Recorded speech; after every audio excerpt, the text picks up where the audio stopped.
Barrister Jane was in her office, reading a legal brief submitted to her by one of her staff. It was 4 p.m., but she was bent on finishing the lengthy document because she needed to understand the content to be able to argue a case properly in 2 days' time in the court. At exactly 4:30 p.m., a woman rushed into the office in tears. "Good afternoon. My name is Simbi, and I would like to divorce my husband. I need a lawyer to help me argue my case in court," Simbi said. She didn't even care to sit down on the seat offered to her by Jane. She was panting like a rabbit that had just been pursued by an aggressive fox. "Please sit down, let's talk about this," Jane said to Simbi. She finally sat down and used her left palm to wedge her chin. She looked sad and dejected. "Now that you are more relaxed, I would like to ask, why would you want to divorce your husband? Does he beat you? Is he not a good husband, or is he unfaithful? Why do you want a divorce?" Jane asked. "My husband beats me. Are you not seeing my face? He just battered my face this evening and I just can't take it anymore. I don't want to continue to live under his roof. I don't want to die in the name of marriage. I've endured enough and I want to put an end to the suffering," Simbi said to the lawyer. "All right, calm down. If your husband beats you, then that is a very good ground for divorce. I would like you to tell me the whole story. Tell me the truth, because divorce is something serious. I will also need additional evidence to support your case. When did your husband start beating you?" Jane asked Simbi. "It all started 4 months ago after he lost his job. He used to be a loving husband, but his character suddenly changed after he was sacked from his work due to downsizing. He became a nagging man. Everything irritated him. He usually beats me at the slightest provocation. I've endured for too long and I would like to divorce him before I would die. I'm too young to be married to a wife beater," Simbi said amidst tears. "Do you have any evidence that supports your claims that your husband beats you? The court will not accept verbal narration of what your husband does to you. I would need evidence in form of pictures or videos. Do you have any?" Jane asked. "I have pictures and videos. There's a lot of evidence," Simbi said as she handed her phone to Jane. Jane took the phone and browsed through the pictures. She saw photos of Simbi's battered face and she was alarmed. "Your husband did this to you? Why did you wait for a long time before seeking a divorce? You wanted him to kill you first?" Jane asked. "I was thinking he was going to change. I've been praying for him to change to the man he was. It's like someone is using charms to manipulate him. He was never a wife beater. He just changed all of a sudden. I was hoping and praying that he would stop beating me, but it was like I was waiting for a ship at the airport.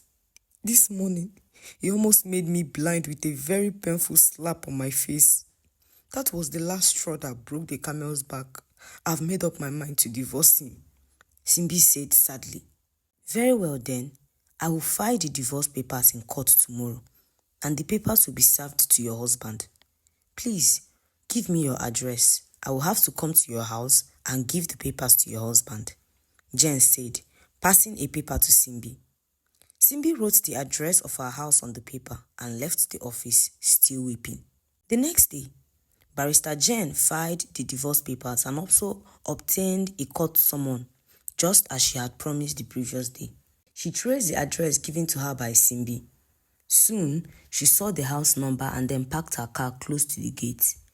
She knocked at the gate and a security man opened and ushered her into the compound. She requested to see Dele, Simbi's husband, and the security man took her to the shade where Dele was sitting and reading a newspaper. "Good afternoon, Mr. Dele. My name is Barrister Jane. I'm your wife's lawyer and I've come to serve you divorce papers. Your wife is divorcing you and I filed a notice at the court. You are advised to get yourself ready. Get yourself a qualified lawyer who will argue your case in court," Jane said as she made to leave. "Oh, don't worry. I won't be needing a lawyer. I'm a lawyer myself. I have my practicing license, though I recently branched off to work as a legal advisor to an oil company. I lost my job. That's why I'm idle at home. So don't worry. I'll argue the case myself in court, Dele informed Jane, who was pleasantly surprised. That's interesting. What branch of law did you major in? Jane asked. Dele had captured her interest with the way he spoke so eloquently. Do you want to sit down? Dele asked, showing Jane a seat directly opposite to him. Jane sat down and engaged in a deep conversation with Dele. It was as if they clicked instantly. I'm a constitutional lawyer, a senior advocate of Nigeria, Dele said with pride. Jane became more interested. You should set up your own chambers, you know. You shouldn't be idle. You're so intelligent, Jane said. I don't know if I can still shine as a practicing lawyer. I prefer working for a private firm as a legal consultant. It's unfortunate that I lost my job. I can offer you a chance if you like. I'm traveling to Abuja this evening. I have a difficult constitutional case I'm handling tomorrow, and there's a part of it I'm finding so hard. Will you travel with me? I'll pay for your flight and hotel expenses, Jane promised. Dele thought for a while before nodding his head. Why not?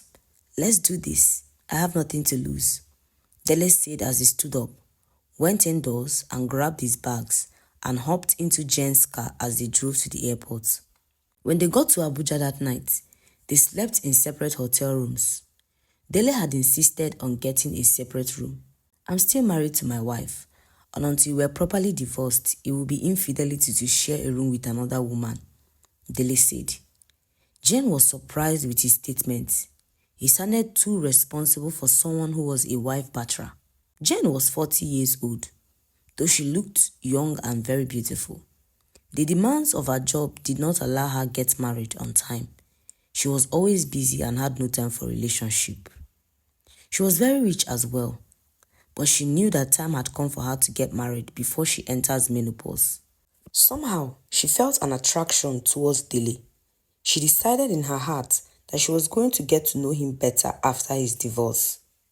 Since his wife is dumping him, I'll pick him and clean him up myself and make him my man, Jane said to herself while taking her bath that night.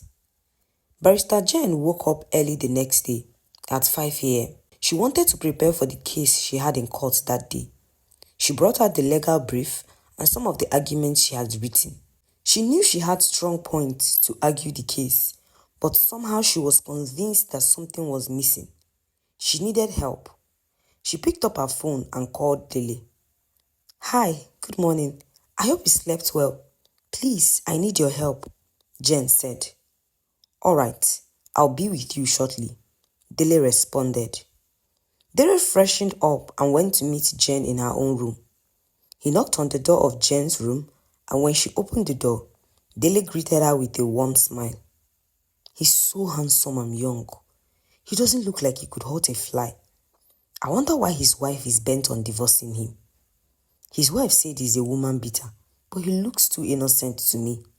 I'm sure there could be another reason why his wife wants to leave him.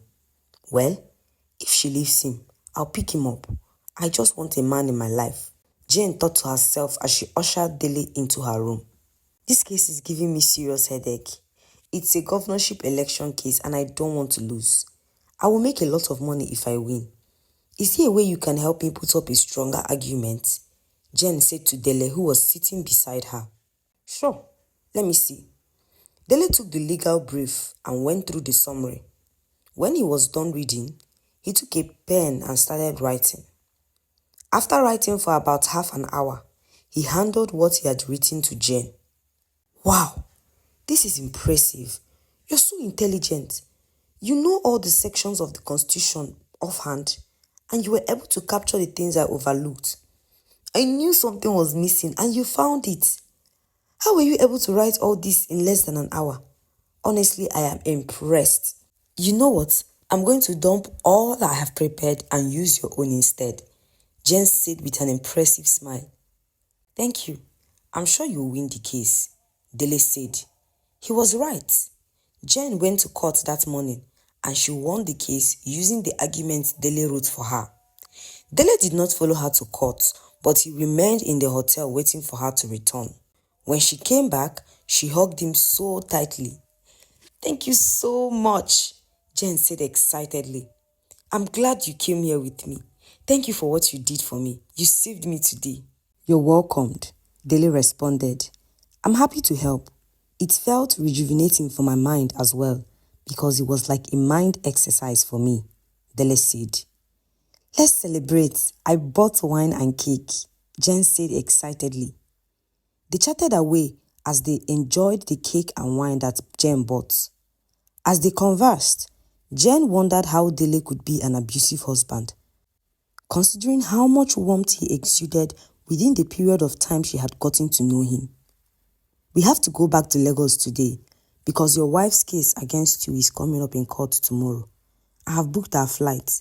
Please take your bath and prepare yourself, Jen said as she stood up and started packing her bags, getting ready to leave the hotel room. By the way, how do you plan to defend yourself in court? Your wife has a strong case against you and she's bent on divorcing you. She said you beat her and she has strong evidence to show the court. What are you going to tell the court in defense? Jen asked Dele, who was about going to his room to get ready. Well, leave that to me. Also, please, can I help you prepare the arguments for the divorce case against me? I can do that while we are on the airplane so that before we land Lagos, I will be done. I promise you also win the case if I help you with the arguments, Dele responded. Wait, what? You want to prepare the arguments against yourself? The case is against you, you remember. Do you want to lose? How can you prepare a case and argue against yourself? Jen asked with laughter. However, she still allowed Dele to prepare the case for her. When they landed in Lagos, they exchanged contacts and bade each other goodbye. The next day, Jen, Dele and Simbi were in court for the divorce case. Simbi had no idea that her husband Dele traveled to Abuja with Jane. She didn't even bother to ask. She thought Dele was desperately running around to seek for help over the court case. When the case was heard, Dele pleaded guilty to all the accusations by his wife, to the surprise of the court and his wife. Simbi had expected Dele to try to defend himself. Well, good riddance to him. Looks like he already knew I was going to win no matter what, Simbi thought to herself. The court had no option than to dissolve Dele's marriage with Simbi. They did not have children, but the court ordered Dele to forfeit ownership of half of his assets to Simbi, including the house they lived in, since it was bought in Simbi's name when the going was good. Dele did not argue for anything. He allowed everything the court asked of. Most of his properties were given to Simbi because she claimed they belonged to her. This was because Dele loved his wife so much and some properties he had bought were in Simbi's name and the documents bore her name. So Simbi brought the documents to court and claimed ownership of these properties. Dele was left with almost nothing. After the divorce, Dele went home, took his academic credentials, the documents to his personal accounts and his clothes. The money that they had in their joint account was split into two, even though it was Dele who had saved most of the money in the joint account because Simbi never had a job. Dele transferred 50% of the money into his personal account, handed over the documents of the joint account to his wife, and left, never to return again. Before he left, he turned and looked at his house and tears dropped from his eyes. He had lost everything to the woman he married. It was like he was going back to square one. Dele was able to rent a small apartment in another side of town. Fortunately for him, he could pay the rent monthly instead of paying a full year's rent at once. He knew he didn't have time to cry over spilt milk, so he braved himself and started building up what he lost. He started applying for positions as a private consultant for firms and organizations. But even after a month, Dele was yet to receive a favorable response from the various applications he made. True to her words, Barrister Jen kept in touch with Dele. She always invited him to hang out with her. When she had cases, she would engage Dele and he would always give her insights and more points to help her argue her cases. It's been 2 weeks since Dele and his wife got separated through the divorce. Jen had always wondered why Dele gave up so easily in court and allowed his former wife take all his properties without putting up any form of resistance. So one cool Saturday evening, While they were on a stroll in the park, Jen asked Dele, "Why didn't you even contest the case? You gave up cheaply, like a lily-livered chicken. You and I know that there are steps you could have taken to prevent her from stealing what belongs to you, but you chose to keep quiet. Why? Are you guilty?" Dele smiled gently, signaled to an empty seat in the park, and they both sat down. Dele took a deep breath and said, "My former wife was not worth fighting for. She wanted me dead. How can you fight to keep someone under your roof when it is clear that the person doesn't want you alive?" Dele said to Jen. "She wanted you dead? You mean your own wife wanted to eliminate you?" Jen asked. "My wife was a husband beater. She used to beat me every day. It was like she was the man and I was the woman. I suffered a lot of domestic abuses in her hand. She didn't show me her domineering character before we got married. She was so loving and absolutely charming. However, 1 year into our marriage, she turned into a monster. I was hoping for a change, but that change never came. She even got worse when I lost my job and I was not able to give her money like I used to. I lived under constant fear for my life. Divorcing her was a blessing to me. Now, I have peace of mind," Dele said. His words were laced with deep, painful emotions. "But she told me you were the one who beat her, and she had photos and videos to support her claims. How come you're saying she's the one who beats you?" Jane was surprised, so she wanted to know more. "I have never beaten my wife. I'm telling you she was the one who beat me. If you had checked the photos and videos very well, you would have seen that she used makeup to create the wounds. I mean, anything is possible these days with the availability of a computer and makeup. I knew the photos and videos were fake, but it was in my best interest to allow the divorce go through. She had a grand plan to eliminate me if the divorce did not work. I think it is better to walk away alive and leave my properties for her than for me to die," Dele said. He spoke with a lot of emotional pain. Jen was confused on what to say after hearing all that Dele said. Dele raised up his shirt to reveal a scar on his stomach. It was from an injury he sustained from his wife's physical abuse. Jen gasped in shock. "I'm so sorry, Dele. I never knew you suffered all this in the hand of that woman. It's my first time seeing a man beaten by a woman. It has always been the other way around. Even as a lawyer, I have not seen a case of a man who suffered domestic violence in the hands of his wife. It's surprising," Jane remarked.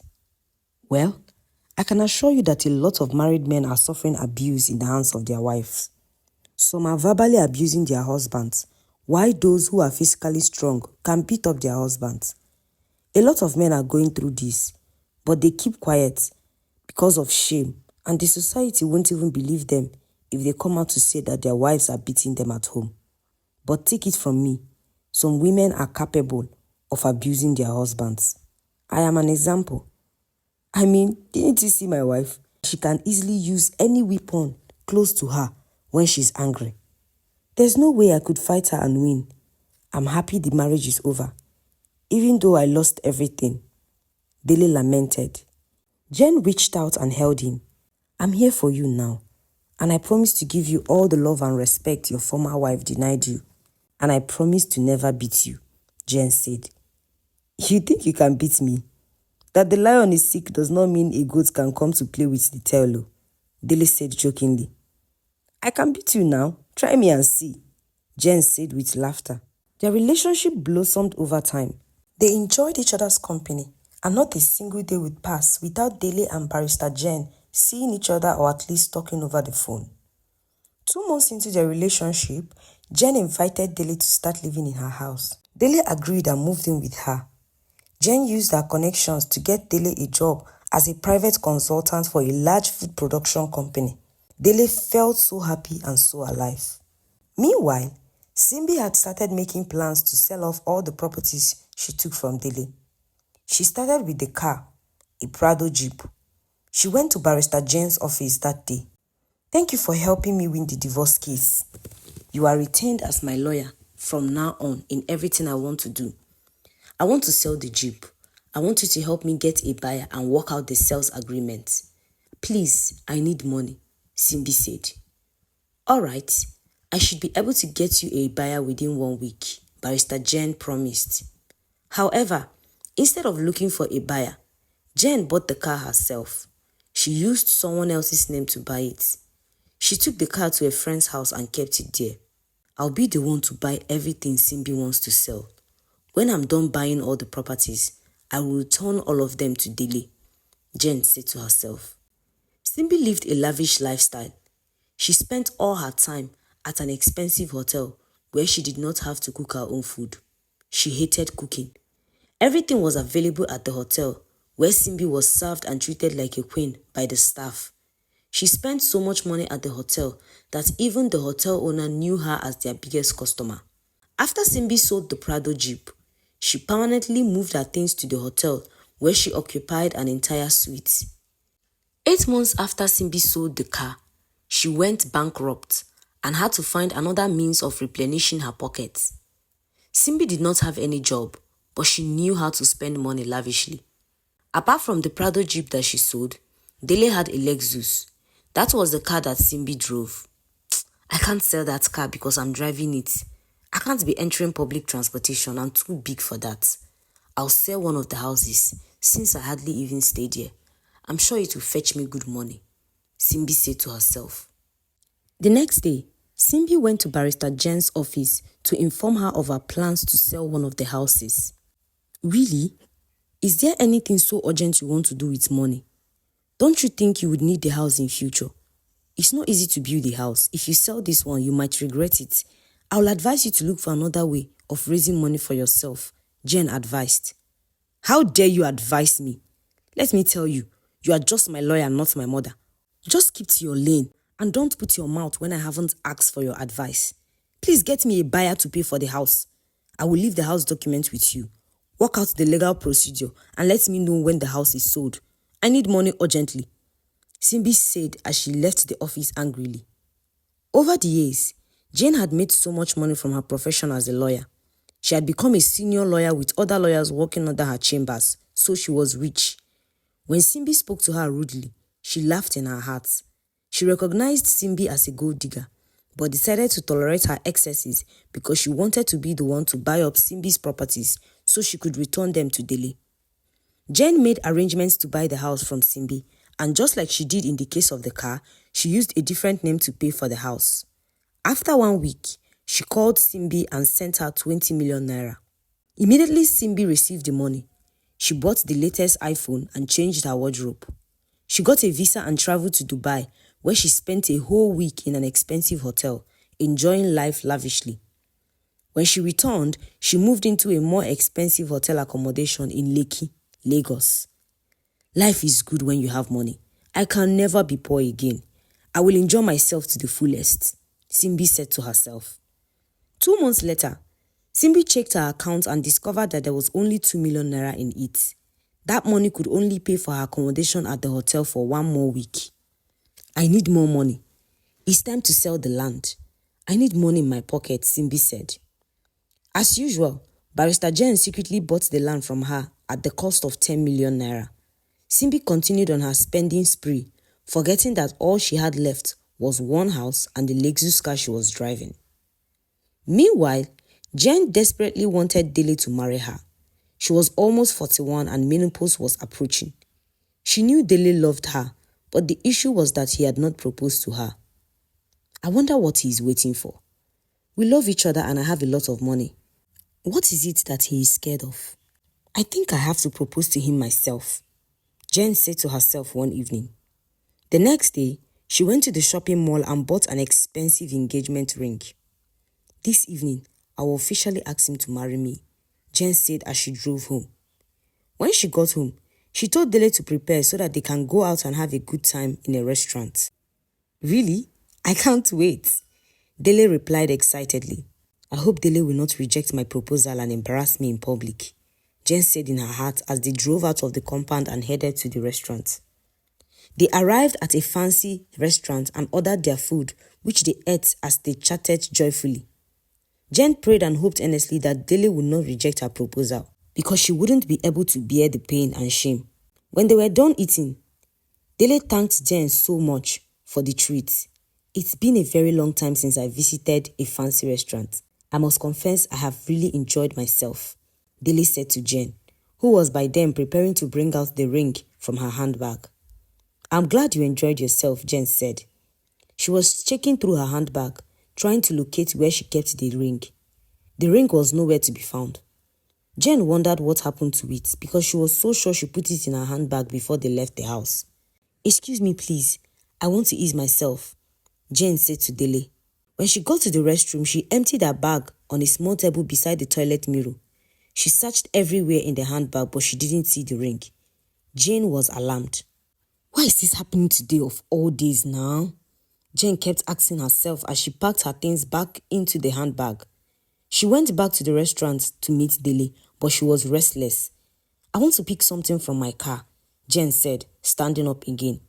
She went to the restaurant car park and located the car they came with. She opened the driver's door and went in. She searched everywhere in the car, but she did not see the ring. What am I going to do now? It's already too late for me to go to the mall and buy another ring. Which kind of village people followed me to this Lagos? Jen lamented tearfully. Was the ring stolen? But I'm sure I brought it home. She did not want Dele to suspect anything, so she decided to go back and meet him. When Jane entered the restaurant, she saw that Dele was not on the table. Nevertheless, she sat down and waited patiently for him. A few minutes later, someone tapped her shoulder. When she turned, she saw Dele kneeling down before her with the same engagement ring she was looking for. Jane was shocked and happy at the same time. I believe you were looking for this, Dele asked while looking romantically into Jane's eyes. Jane shouted out of excitement. This attracted the people who were in the restaurant. I found out what you wanted to do. I know why you brought me here. So I stole the ring. It's my duty to propose to you, not the other way around. Now, will you marry me? Dele said gently with a romantic smile. Jane was jumping up and shouting excitedly. Many people gathered to see if she would say yes to Dele's proposal. Will you marry me? Dele asked again. Yes, I'll marry you, Jane replied with a smile. She gave him her left hand and Dele gently put the ring on her finger. They hugged each other happily. Without delay, they started planning their wedding immediately. They printed invitation cards and shared to friends and well-wishers. Simbi was one of the people who got an invitation card from Jane. What? You and Dele are getting married? Simbi asked Jane. She had come to Jane's office to ask her to sell her remaining properties because she was running out of cash again. Yes, we're getting married.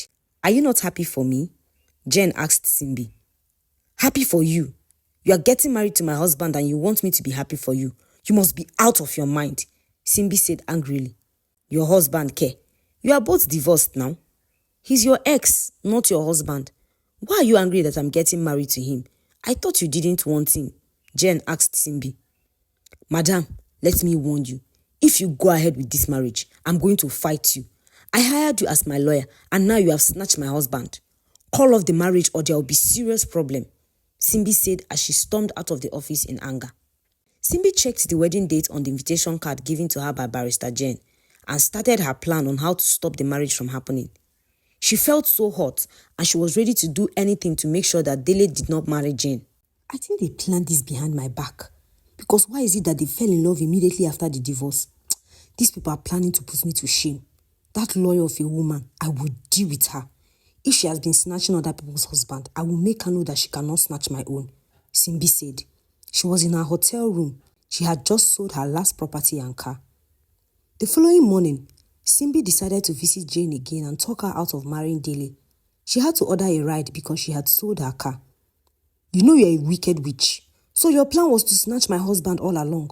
I hired you to be my lawyer and you stole my man. Let me ask you, how many women have you snatched their husband? Because I know my own is not the first one you're snatching, Simbi said with anger. She refused to sit down and was standing and facing Jane. I did not snatch your husband and I have not snatched anyone's husband. By the way, you're divorced your husband and legally you have no claim over him. He's free to marry another woman if he so wishes. Jane replied, but her reply fell on deaf ears and even made Simbi angrier. Spare me that rubbish. Haven't you heard of divorcees who reconciled and remarried? You were just intent on snatching my man from me, and now you have succeeded in bewitching him and getting him to agree to marry you. You have entered menopause and you cannot even give him children. Simbi fired back. I did not bewitch Dele. Look at you. So you that is young, how many children have you given to Dele? All you know is how to stay idle and eat. Between you and I, there is no base for comparison. I'm far ahead of you in every aspect of life. And let me tell you, I know you told lies to get the divorce. You said he beat you up every day. Meanwhile, everything you said was a lie. Even the pictures you presented as evidence were all fake. You treated Dele like trash and dumped him. Now that I have picked him up and cleaned him up, he's suddenly looking nice to you and you are realizing he's your husband. Let me remind you, you divorced him and it is over between the two of you.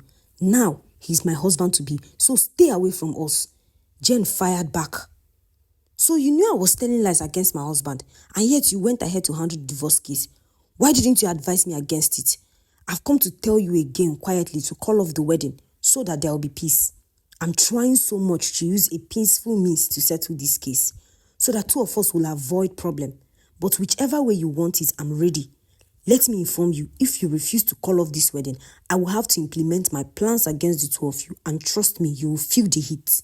Simbi said as she was about to leave. Look at me, Simbi. Do I look like Dele that you used to beat up? If you try me, I will put you where you belong. If you come here to threaten me again, I will face you woman to woman and I will show you pepper. Jen said, sending out a strong warning. Simbi stormed out of the office. That evening, Simbi picked up her phone and called Dele.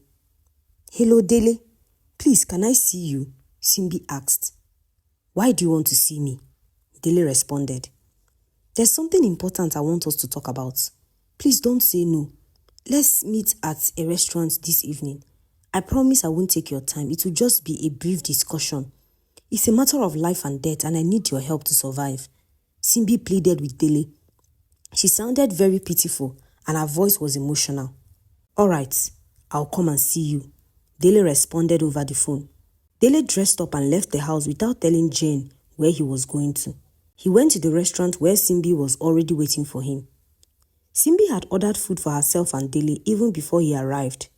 It was not difficult for Dele to locate her because she made sure to sit in a visible area of the restaurant. I'm so glad you agreed to see me. Thanks for coming, Dele. It feels really nice to see you again after such a long time. Simbi said immediately Dele took his seat. I ordered fresh fish pepper soup for us. I know it is your favorite. Please, you can start eating, Simbi said, pointing at the mouth-watering food on the table. Thank you for inviting me here, but honestly, I don't feel like eating, Dele responded calmly, while looking directly into Simbi's eyes. Simbi was trying to avoid eye contact due to shame. I did not poison the food, I promise. It's entirely safe. Please don't say no to my food, though. It will make me feel bad. Simbi pleaded with Dele, but he was adamant. Did you cook the food by yourself? Dele asked, while still looking at Simbi intently. No, I bought it here in the restaurant, but all the same, it's my food. You didn't cook the food yourself, so why are you saying it is your food? It's the restaurant's food, and if we don't eat it, they will just throw it away. I know the food is not poisoned, I just don't want to eat. Please go ahead and tell me why you invited me here. I'm sure you did not invite me to the restaurant because of food. So talk so I can go back home and sleep. Dele said strongly. Is it true that you're getting married to Barrister Jane? She gave me an invitation card and I wanted to hear it from you first. Are you two getting married? Simbi asked with concern written on her face. Dele was surprised that Simbi knew about their upcoming marriage. He wondered why Jane would give an invitation to someone who is clearly an enemy of progress. But he decided to respond by saying the truth. Yes, we're getting married in 2 weeks' time. Do you have any problem with that? Dele asked. No, not at all. But don't you think it's a bit awkward to get married to the lawyer who handled our divorce? Didn't you see any other woman apart from her? What right do you have to dictate to me? I'm not your husband anymore. We are divorced and I have the right to make my own choices and live with them. The person I choose to get married to should not be your business. I think you should move on and stop monitoring me. I have moved on after our divorce and I don't think about you anymore. Why are you thinking about me? Why have you refused to move on? Why are you poke-nosing to know who I go out with and who I'm about to marry? What is your problem? Dele asked angrily. He was restraining himself from shouting in the restaurant. My problem is that I still love you, Dele. I can't stop thinking about you. I know I've made mistakes in the past, but my heart is still with you. I want us to come back together and build our lives again. We can do it, Dele. I've heard of couples who divorced but later reunited and achieved so many good things together. Please call off the marriage plans between you and Jane. Let's get married again. I promise I'll be a good wife this time around. Simbi pleaded with tears in her eyes. The fact that she was crying did not move Dele. He was laughing in his heart. Are you serious right now? This is why you invited me here, to tell me you want us to remarry. Simbi, you must be mad. Wait, you think I want to build a life with you when you finish catching the one that I built? Simbi, you ruined my life. I bought all my properties in your name. I loved you with all my heart. I mean, every important thing I bought was in your name. How did you pay me back? You lied against me, forged photographs and videos to tell the world that I beat you while you were the one beating me. But I still lived with it. Now that God has saved me from you, you want me to come back and marry you for the second time. What you are saying can only be done by someone who is out of their senses. Dele said. He was so angry as he poured out his heart. I'm sorry for all I did against you, Dele. I was influenced by bad friends who advised me to start beating you so that you will abandon the properties to me. The beating didn't work, so they advised me to divorce you by lying to the court that you beat me. I wanted all the properties for myself. I was influenced by greed. Please find a place in your heart to forgive me, Simbi said. I have forgiven you, but I cannot and will never marry you again. I have found a good life partner in Jane and there is no way I'm calling off the wedding. I'm getting married to her. Deal with that, Dele said as he stood up and left the restaurant. He came out of the restaurant and walked towards the place where he parked his car.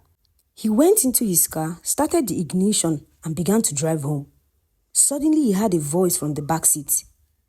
Turn around and drive to wherever I tell you or you will regret it. Dele hit the brakes, turned on the car's inner lights. Then he saw two men sitting at the back of the car. They were armed with guns. Dele quietly turned around and followed their instructions. Jane waited at home endlessly that night, but she did not see Dele.